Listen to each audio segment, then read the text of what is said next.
Imagine waking up in a world where the sun hasn't risen for 3 months, where the air burns your lungs with every breath, where a 5-minute mistake can mean death by freezing. Sounds like science fiction? For some families in Canada's far north, it's just Tuesday. Today we're going to discover how the Inuit don't just survive, but thrive in conditions that would kill any of us within hours. Minus 40 degrees Celsius. Let's stop here for a second because you need to understand what these numbers really mean for the human body. We're not talking about uncomfortable cold or I need a thicker coat. We're talking about a silent, relentless killer that doesn't forgive for even a second. At 40 degrees below zero, your saliva literally freezes before hitting the ground. Imagine spitting and seeing small ice crystals falling from your lips. The air you breathe is so cold it forms microscopic ice crystals inside your lungs. Each breath is like inhaling millions of tiny frozen needles that pierce delicate lung tissue. But this is just the beginning of the horror story. If you touch metal at this temperature without protection, your skin instantly sticks. It's not a metaphor. It's molecular welding between your flesh and the object. American soldiers in Alaska learned this the hard way.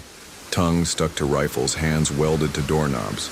The only way to break free is literally tearing off pieces of skin, leaving open wounds that, at this temperature, can become gangrenous within hours. Let's talk about what happens to your body in those first fatal minutes. Your exposed skin begins to freeze in less than 10 minutes. It's not a gradual sensation. It's a frozen burn that penetrates layer by layer. First, blood vessels contract desperately, trying to preserve heat for vital organs. Your extremities, fingers, nose, ears, lose circulation. Flesh changes color, from normal pink to pale white, then grayish blue, and finally black. It's necrosis. It's irreversible cell death. And we're only talking about 10 minutes unprotected. But cold is only half of this nightmare equation. The other component that makes this reality even more brutal is darkness. Not the darkness of night, where there's still a moon, some stars, maybe distant city lights. We're talking about absolute polar darkness. For 3-4 consecutive months, the sun simply doesn't exist above the horizon. It's as if someone turned off the world's light and forgot where the switch is. In this total darkness, your brain goes into psychological collapse. Scientifically, this is called extreme seasonal affective disorder. Your serotonin levels plummet. Melatonin spikes uncontrollably. You completely lose your sense of time. Your biological clock, calibrated by millions of years of evolution to follow solar cycles, simply breaks. People report hallucinations, deep depression, complete loss of motivation for basic activities like eating or moving. Imagine trying to find food in this darkness. Imagine trying to distinguish between a safe direction and a direction that will lead you to certain death on infinite ice. Imagine trying to maintain your sanity when your brain is screaming that something is fundamentally wrong with the world. Now combine both. Minus 40 degrees Celsius and total darkness. You can't see where you're stepping. Every step could be on solid ice or thin ice that will break and throw you into waters that will kill you in less than 3 minutes. You can't see predators. You can't see holes. You can't see anything indicating direction, distance, or danger.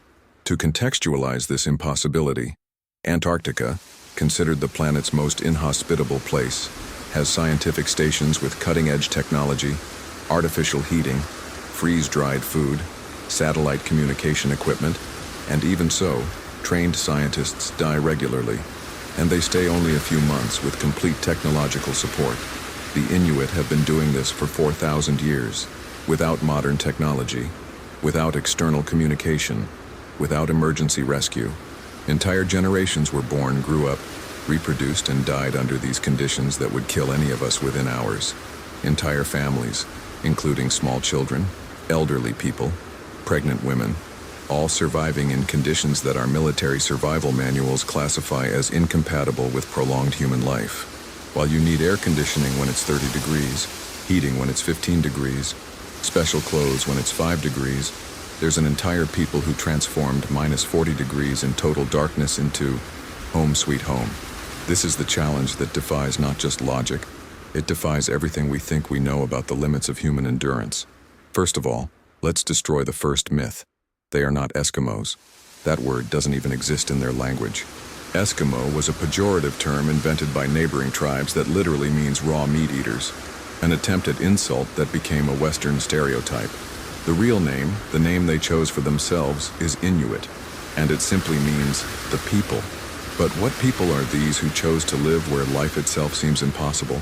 The Inuit story begins more than 4,000 years ago, in one of history's most audacious human migrations. Imagine, while other civilizations established themselves in fertile valleys near flowing rivers under abundant sun, a group of people looked north to the frozen lands and said, "That's where we'll build our future." They came from Siberia, crossing the Bering Strait when it was still an ice bridge. But they didn't stop in Alaska, as would be sensible. No, they continued migrating, spreading across the Canadian Arctic, Greenland, until reaching the Far East. A journey of thousands of kilometers through the planet's most inhospitable places, carrying entire families, including babies and elderly. And here's what will shock you.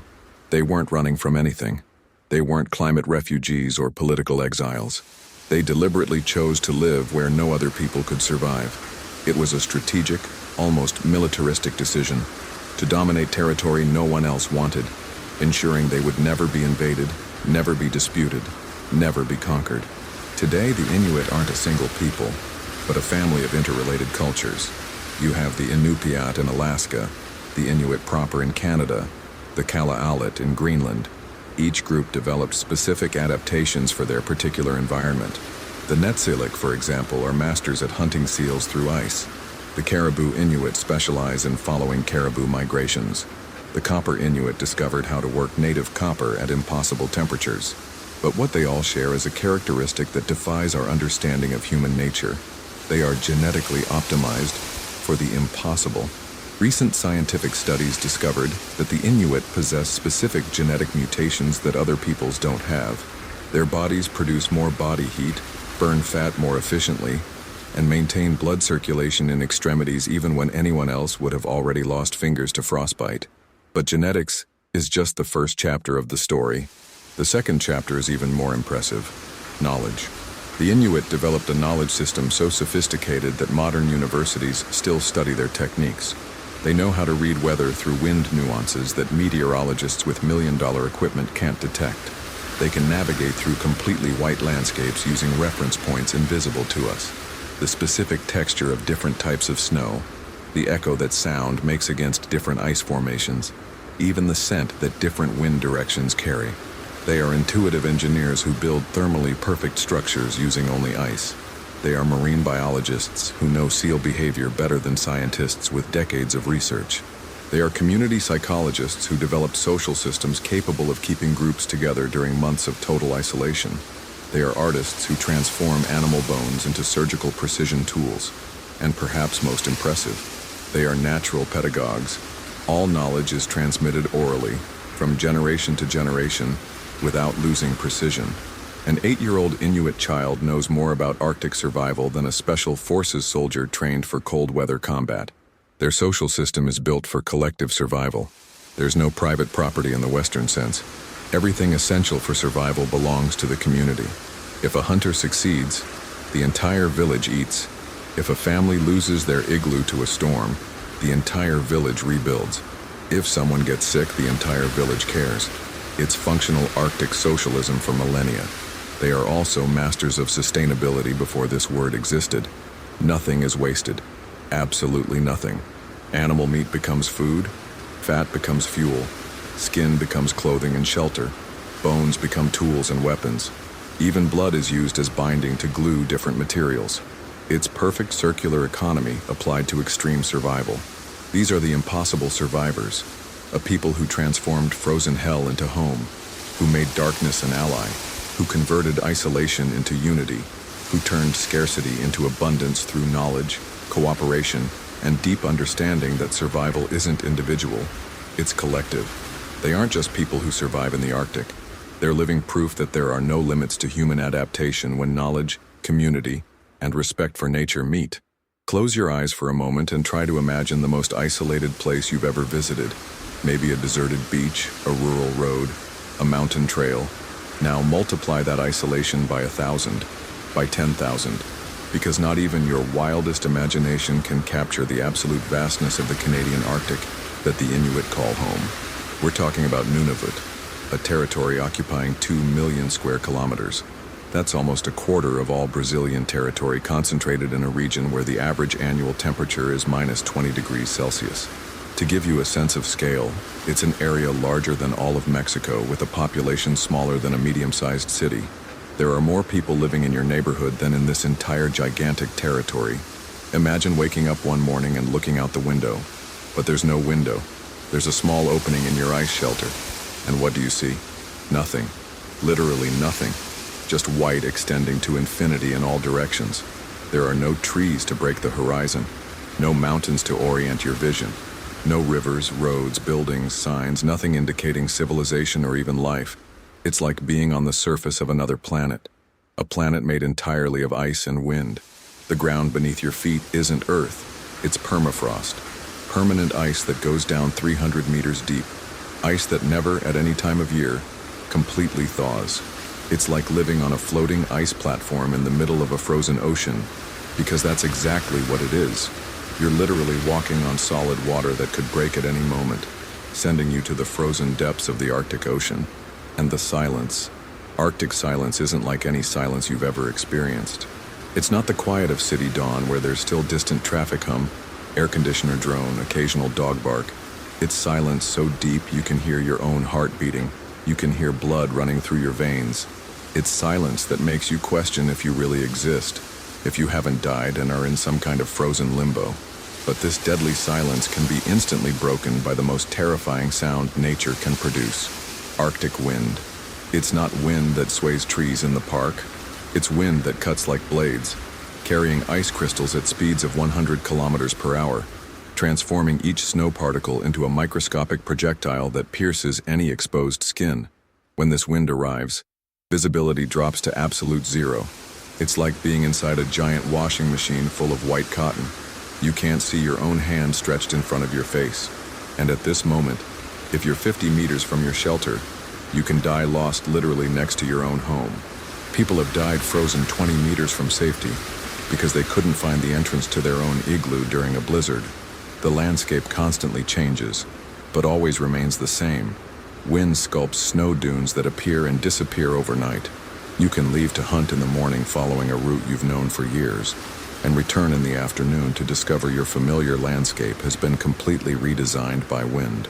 Landmarks that existed for decades simply disappear, buried under meters of new snow, or are sculpted into unrecognizable formations.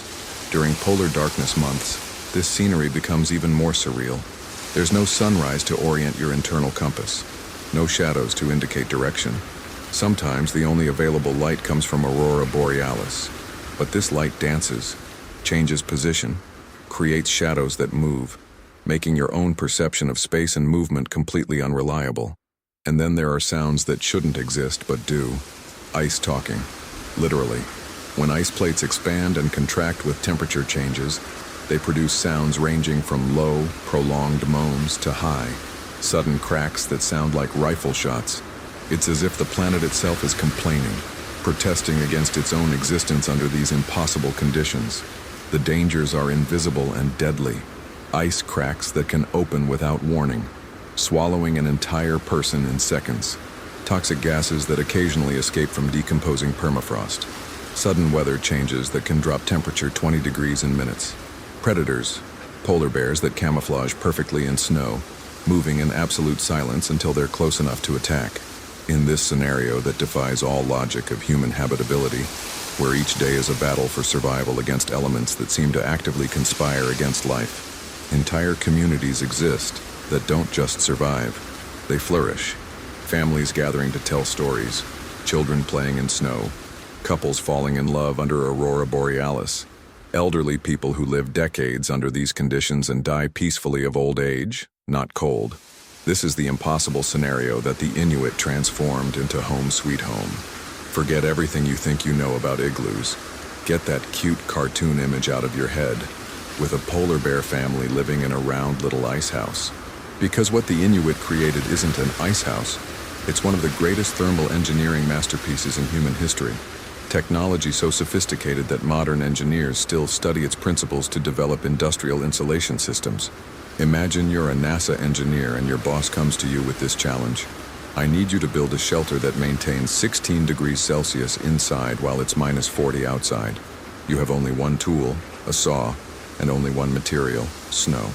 Oh, and this shelter needs to be built in 2 hours, resist winds of 100 kilometers per hour, and last months without maintenance. You'd laugh at him. You'd say it's physically impossible. But the Inuit solved exactly this problem millennia ago, using only empirical knowledge passed from father to son. The first genius is in the material itself. Snow isn't just frozen water. It's a composite material with complex molecular structure. Each snowflake is hexagonal, like honeycomb cells, and up to 95% of its composition is trapped air. This air functions as millions of microscopic insulation chambers. Snow's thermal conductivity is 100 times lower than aluminum. It's literally a natural thermal insulator, more efficient than many modern synthetic materials. But not just any snow will do. The Inuit developed scientific knowledge about snow types that would make modern meteorologists ashamed. They know exactly what type of snow to use, called pugak, created when strong winds blow over specific snow layers, compacting it to exact density. Too soft and the igloo collapses. Too hard, and it doesn't insulate adequately. Perfect snow has a specific temperature window. It must be below 20 degrees negative, but not much below, or it becomes brittle like glass. Construction begins with an act of architectural genius that our ancestors discovered intuitively, but was only explained mathematically centuries later. The igloo isn't built as a simple dome. It's built in catenary shape, a curve that distributes weight absolutely perfectly. It's the same shape architects use in modern suspension bridges, but the Inuit discovered it by observing snow's own weight. Each block is cut with surgical precision. 12 kilograms of compacted snow, sawed from frozen ground with exact measurements. And here's the trick that would make any civil engineer's jaw drop. Blocks are arranged in ascending spiral, slightly inclined inward, so each block supports the previous one. There's no mortar, no glue, no internal structure. It's just pure physics. Each piece supports another in perfect mathematical harmony. But real magic happens when the igloo is finished and people enter. Heat from human bodies, just 37 degrees Celsius, begins a thermal engineering process that would be impossible to replicate artificially. Heated air rises, microscopically melts the internal surface of walls, and this melting freezes again in contact with external cold. This process creates an internal layer of pure ice that functions as an impermeable barrier. It's a self-repairing and self-strengthening system. The more you use the igloo, the stronger it gets. Moisture from your breathing passes between blocks, freezes on the external side, and literally welds the joints. It's as if the igloo repairs itself constantly, using only heat from your own body. And then there's internal design, a masterpiece of applied physics that solves air circulation problems our modern climate systems still face. The igloo is built on two distinct levels, a low entrance where cold, heavier air settles, and an elevated platform up to 60 centimeters where people actually live.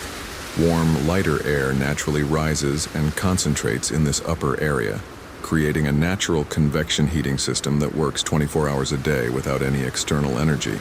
Ventilation is controlled by a small hole strategically positioned at 3/4 of the igloo's height. It's not just to let air circulate. It's a pressurization system that maintains perfect balance between oxygen renewal and heat conservation. Too small, and you suffocate. Too large, and you lose heat. The exact size was calculated empirically through generations of trial and error, resulting in ventilation engineering knowledge that would rival any modern system. And the final result? A shelter that can maintain up to 20 degrees difference with external environment, using only body heat as energy source. When it's minus 45 degrees outside, inside the igloo, it can be a comfortable 16 degrees positive. Temperature sufficient to boil water, cook food, and live comfortably in light clothing. This isn't primitive survival. It's advanced engineering disguised as simplicity. It's proof that true genius doesn't need computers, laboratories, or synthetic materials. It just needs meticulous observation, accumulated knowledge, and courage to transform the most unlikely material, ice, into the most elegant solution for one of survival's greatest challenges. The Inuit didn't build igloos.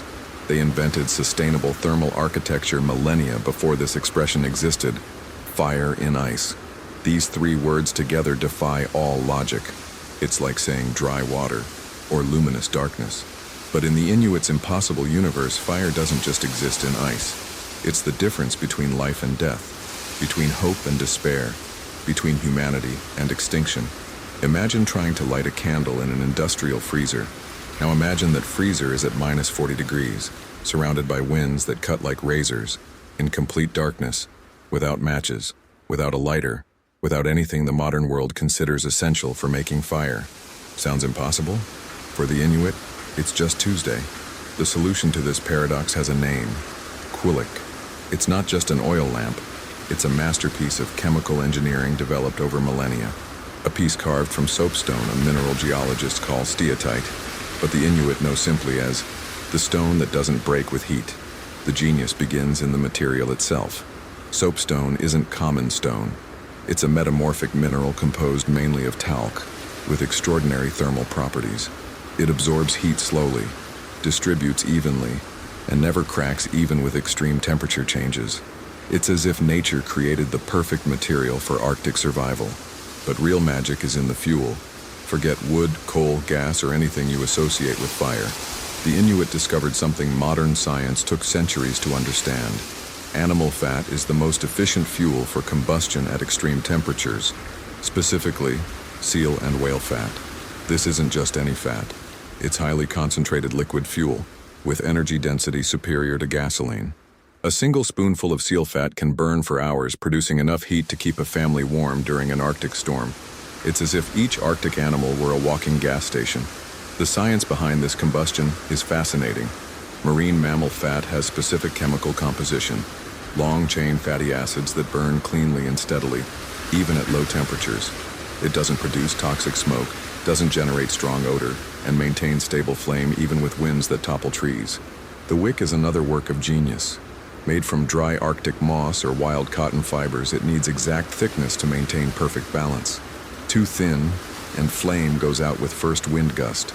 Too thick, and it consumes fuel quickly while producing smoke that can suffocate an entire family in enclosed space. Lighting a quillik under Arctic conditions is like performing heart surgery with frozen hands. It requires millimetric precision, perfect timing, and knowledge accumulated across generations. Fire needs constant feeding, adjustment according to external temperature, protection from wind, but maintained with sufficient ventilation to not consume all shelter oxygen. Inside the igloo, this small flame creates a microclimate that defies thermodynamics laws. External temperature can be -40 degrees, but around the quillik, air heats to habitable levels. Radiant heat allows entire families to stay alive, cook food, melt ice for drinking water, and dry wet clothes that, if left to freeze, would kill by hypothermia. But there's a quillik dimension that goes beyond physics and chemistry. It's the psychological aspect of flame. During polar darkness months, when human mind struggles against depression and despair, this small light becomes emotional anchor. It's visual proof that life persists, that humanity found a way to exist where it should be impossible. Quillik maintenance is traditionally female responsibility, representing one of the most critical functions in Inuit society. A woman who mastered fire art was literally the difference between her family living or dying during Arctic winter.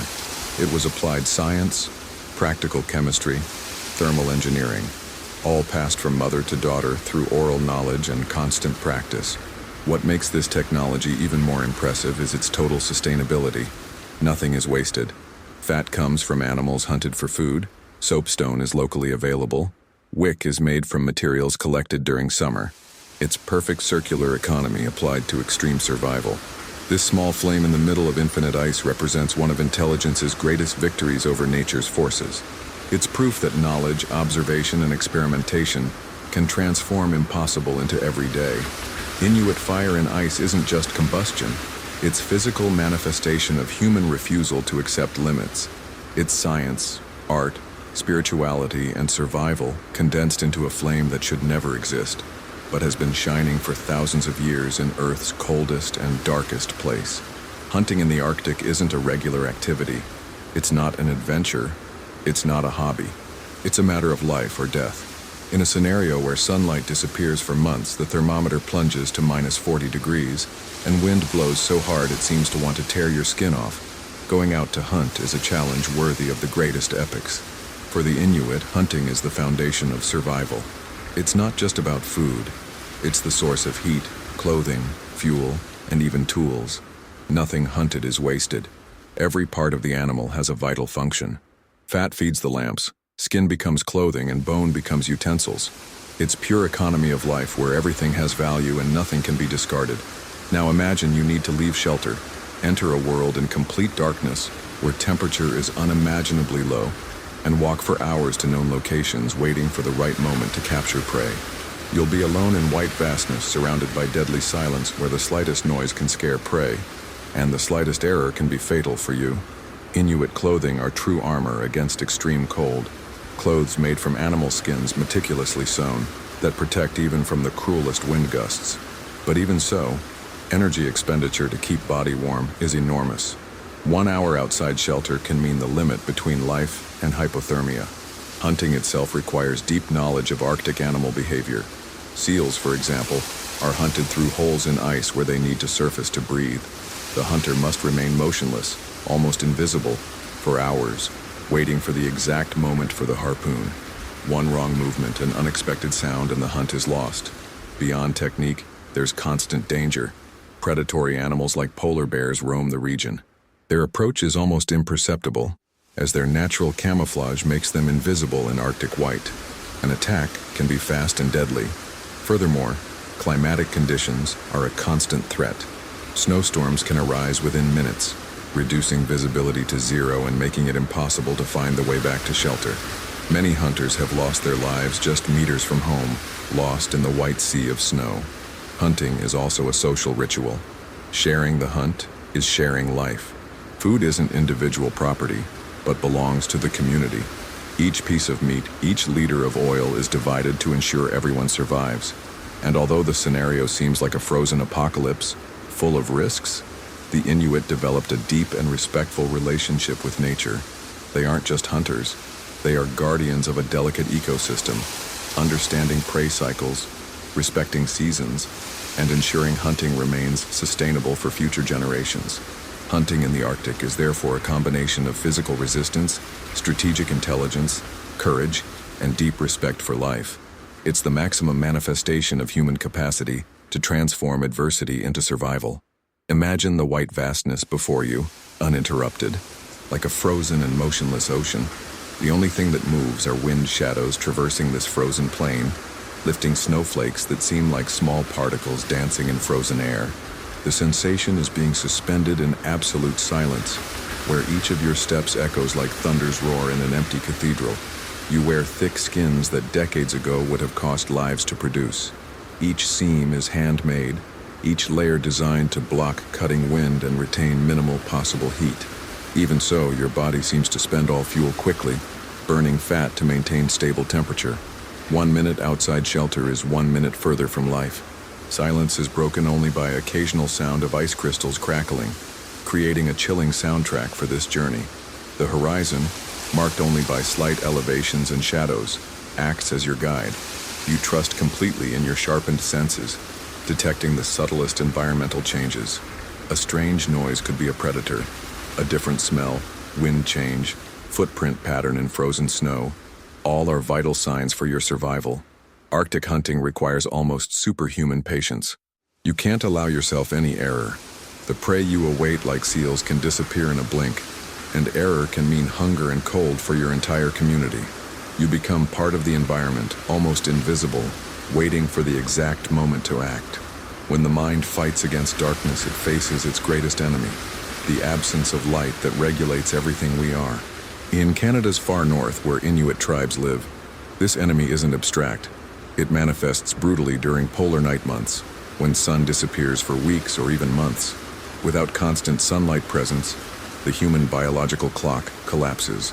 Melatonin, the sleep hormone, spikes excessively, while serotonin, which keeps us awake and happy, plummets. The result? A chemical bombardment of sensations that can make minds falter. Excessive daytime sleepiness, nighttime insomnia, growing anxiety, irritability, and in extreme cases, deep depression. For the Inuit, darkness months aren't just absence of vision. They're absence of normalcy, anticipated comfort, predictability, daily routine loses its natural anchors. Time becomes an indistinct concept, and emotional space becomes an internal storm difficult to control.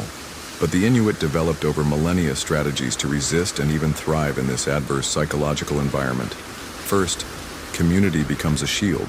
Close coexistence is medicine against loneliness that darkness threatens to impose. Stories are told in circles, songs are sung, traditional games are played. All this creates a social network that keeps minds focused and connected. Additionally, rituals are fundamental. Time's passage is marked by ceremonies rescuing connection with nature, even if invisible. Hope is kept alive through belief in sun's return, in life's renewal that summer brings. This hope isn't illusion, but psychological fuel, allowing passage through shadowy months. Physics is also psyche's ally. Aurora borealis light, however faint and ephemeral, offers a natural spectacle that fascinates and connects people to something greater than themselves. This spiritual connection is foundation for mental resilience. Inside houses and igloos, gentle warmth from Quilic lamps and fires creates cozy atmosphere combating emotional cold sensation. Yellowish light is soft, inviting, calming the nervous system. Shared warmth reinforces bonds, brings security, and nourishes life. Imagine waking up every day without knowing if it's morning or late night. Imagine looking through your shelter's small opening and seeing always the same impenetrable darkness, as if the world had been erased by cosmic force. This is daily reality for Inuit during polar night, but they transformed this apparent curse into opportunity to strengthen family and community bonds. During these shadowy months, stories gain their own life. Elders become living libraries, narrating epics of ancestral heroes, legends of talking animals, survival tales inspiring courage. These narratives aren't just entertainment, they're collective therapy, keeping minds busy and connected with people's rich cultural heritage. Traditional games also play a crucial role in maintaining mental health. Competitions of strength, dexterity, and intelligence create moments of joy and camaraderie, counterbalancing natural melancholy of prolonged darkness. Laughing together becomes active resistance against despair. This balance between external darkness and internal light isn't just psychological. It's complex choreography of hormones, rituals, social connections, and cultural adaptations, allowing Inuit not just to survive, but flourish psychologically. In contrast with mid- and low-latitude residents who often suffer winter syndrome due to seasonal light variations, Inuit incorporated darkness into their vital cycle, shaping it as part of existence instead of obstacle. This mind's fight against darkness is one of human condition's deepest battles. It reminds us that more than cold or hunger, psychological isolation can be lethal, and teaches that light, whether physical or symbolic, is what keeps humanity's spark alive, even in most inaccessible and challenging places. This spark is what keeps Inuit people's culture, history, hope, and strength alive, resisting eternal night with courage, connection, and humanity. Inuit spirituality is much more than isolated beliefs or rituals. It's a fundamental survival tool, a lens through which they understand and interact with the Arctic's brutal and unpredictable world. For anyone who has lived under summer's constant sun or clear skies of lower latitudes, Arctic's interminable darkness and extreme cold seem too inhospitable for any human being. But for Inuit, this isn't just physical reality. It's also spiritual reality where each nature element possesses life and purpose. The Inuit world is inhabited by spirits. Each hunted animal, each natural phenomenon, each ice stretch or wind current has its own spiritual identity. They aren't distant or unreal mystical entities. They're living forces that need respect to guarantee life's continuity. Hunting isn't simply finding and killing prey to feed family. It's sacred exchange between humans and animal spirit.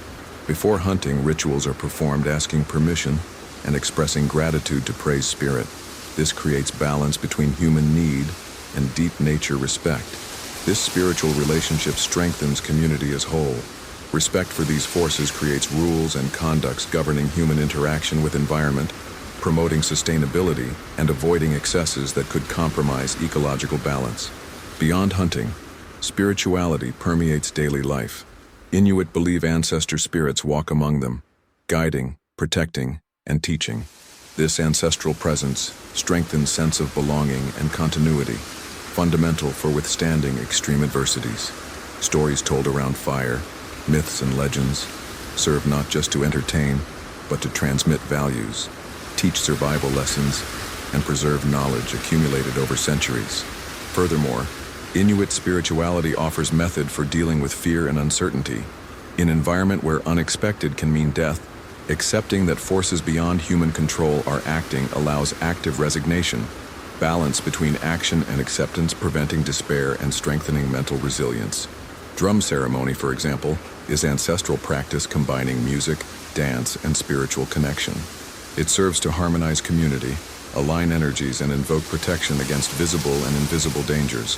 Spirit respect also manifests in careful post-hunt practices, where nothing is wasted, and each farewell to dead animal is form of gratitude and recognition of sacrificed life. This spiritual vision is one of deep reasons why Inuit can face conditions that would seem unsustainable for any other human group. It creates sense of purpose, connection, and meaning transcending physical suffering. Spirituality for Inuit isn't escape from Arctic's brutal reality. Its most powerful weapon against it. Its invisible thread connecting each individual to their community, to nature and cosmos, forming network of strength and hope as vital as any shelter or food.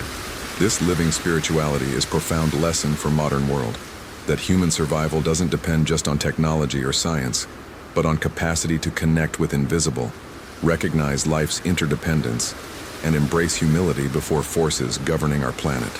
Thus, in Arctic's frozen silence, while eternal night envelops everything, Inuit spirituality's flame burns strong, warming hearts, guiding steps, and keeping life's flame alive against nature's implacable forces. The modern world arrived in Arctic like silent and implacable avalanche. It didn't come with war drums or military invasions. It came disguised as progress, carrying bright promises of easier, more connected, safer life. But for Inuit, this arrival represents perhaps the greatest challenge they've faced in 4,000 years of existence. Greater than Arctic storms, greater than hunger, greater even than deadly cold. First wound was invisible but devastating, breaking ancestral knowledge transmission. For millennia, grandparents sat with grandchildren around Kulik warmth, whispering survival secrets that saved entire generations. How to read weather signs through snow texture.